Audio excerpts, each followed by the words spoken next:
G'day everyone, welcome back to the Savage Firewood channel. Brad here. So today I guess we're going to get into more cut and split. We're going to use 1222 Eastonmade with the 4-way wedge. I have a customer that wants 8-face cord. I already got 2 out to him, so the plan is to get 2 more out to him today. As you can see here, I got some rounds already ready to go. That's what I got left from my last video. I guess this has been the second load from the last video, so I pretty much I've been getting about 10 cord a week, so that's what I've been putting out in the last 3 weeks. I've sold a 30 cord and it carries on. So right now I got people lined up for another 5 next week. He wants it at 14-inch cut. I do that as well, especially cuts. Try to stay away from that, but I still do it. Customer always comes first, you know what I mean? So down here we'll get you cut up to speed here on what's sort of going on around here. Don't look at the bins there, but those bins were super temporary. They're going to get removed before the snow flies here. Some of those are going to be put into my totes, and I'm going to actually throw them up near the house as the cookies there, so I can burn them myself for my heat in my own home. But this here is going to be a future shelter for the skid steer, and work in progress. It's getting there. I'll probably do some video of that as well. Figuring it out as I go. 100% free. That's the objective here. It's only going to cost me screws for the most part, and I might have to get for the roof part, center beam or whatever you want to call it there, the header. I might have to buy a 12-foot or an 8 or 10-footer or wherever it comes in there and get that sorted out. But main objective is free. So anyways, this is what we're at right now. Not a lot going on in here. A little bit of a mess. Got to clean up again. It seems to be ongoing. And so that's where we're at. So we're going to get into some splitting here. And let's get at her. Okay, so I want to answer, I guess, one particular question that a lot of people ask me is about what wedge is best for the Eastonmade. I currently own the Eastonmade 1222. Amazing machine. I'm going to do a 1-year review coming up September-ish, which would be the approximate time that I've owned it already. Outstanding. Never an issue. I should say never. So far, has not been an issue. I don't want to jinx myself. Knock on wood. But no, it's been an outstanding machine. True and true.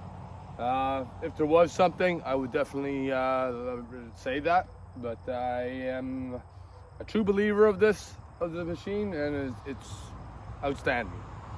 Why the 4-way wedge? That was, out of all the wedges, I bought all the wedges with this. It was the box wedge, the 6-way, which came with it, and the 4-way wedge. I got this machine, and I bought the extra 2 wedges with it. And the reason is because I know there's certain types of wood that I wanted to make for certain types of things. So I know there's camp wood that I'm into. People want boiler wood. People that don't care what it looks like. To people that want, presentational type wood, fireplace wood, etc., etc.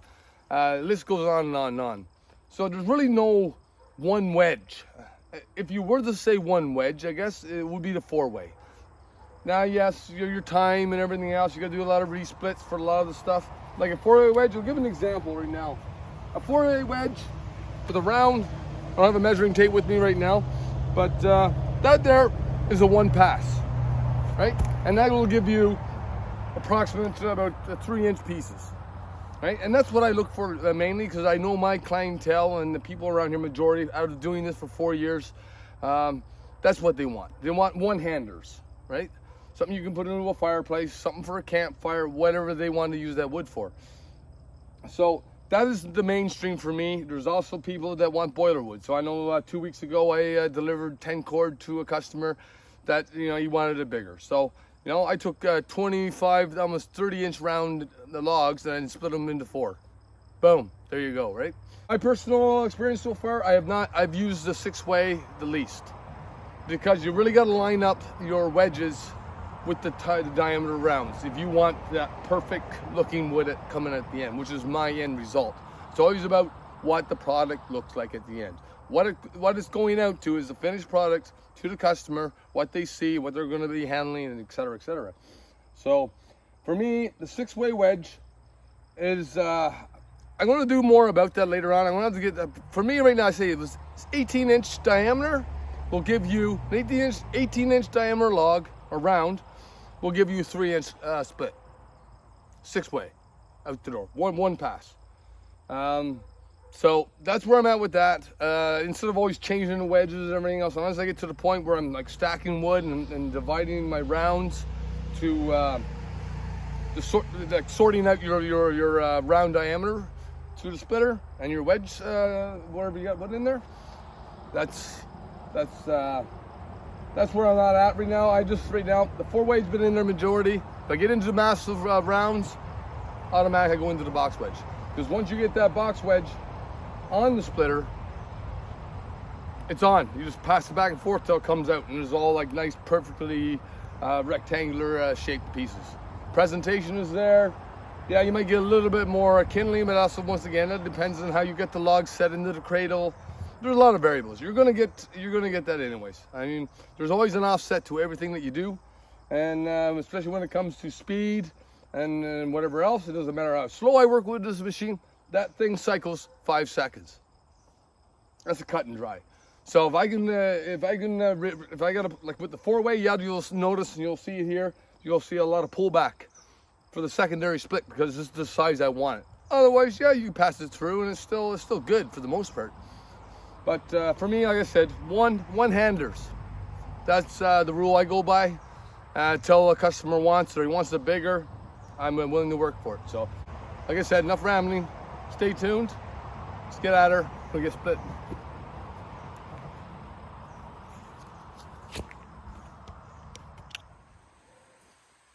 All right, so before we get things fired up here and things get too loud and I can't speak for you guys to hear me, you'll see me using this thing. I've had it for about a year now or so. This is the good old hookaroon. It's got a little bit of a hook here to it. Amazing piece of equipment, tool, whatever you want to call it. This particular brand is made by Husqvarna, because I stay true to my brand name. And it's an amazing piece. And you want to bend over, you can take little small pieces. And for example, I'll give you a demonstration. Right, you can put one in your arm like this, and then you can grab another one.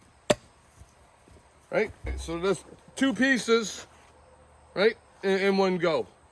And the biggest thing is you're not bent over. When you do this, repetitively, you feel some muscles and aches and pains that you probably didn't feel before.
The perfect size round for a four-way.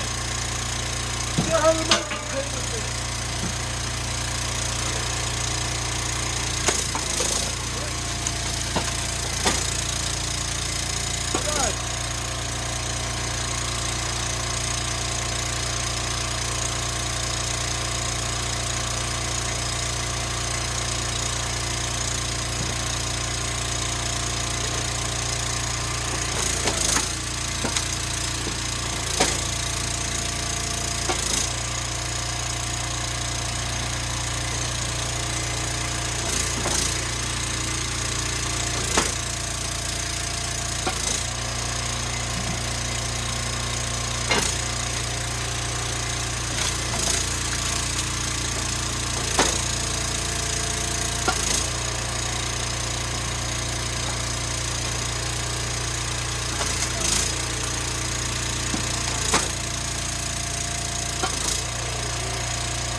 That's a quick demonstration there, how fast you can put out some firewood here. And you know, there's the pile now. A lot smaller than it was. And of course I got a sweat on. Can't sweat. If you're not sweating, there's something wrong with you. Even if it's minus 30, you're sweating. So today it's I think the highest supposed to reach is at 26 degrees Celsius. So not too bad. Good working weather. I love it. Get a little sweat on here. Feels like you've done something for the day. So anyways, I think this wraps it up for this video. I want to do more, but there's a lot more coming up on the channel. I'm constantly thinking in the background what need to come up. So stay tuned. And for all you people that subscribe to my channel, I cannot appreciate you enough. And for those that have not, please like and subscribe and share with your friends. And we'll take it to the next one. So I'll see you guys on the next video. Cheers. Work hard, play harder. Savage Firewood.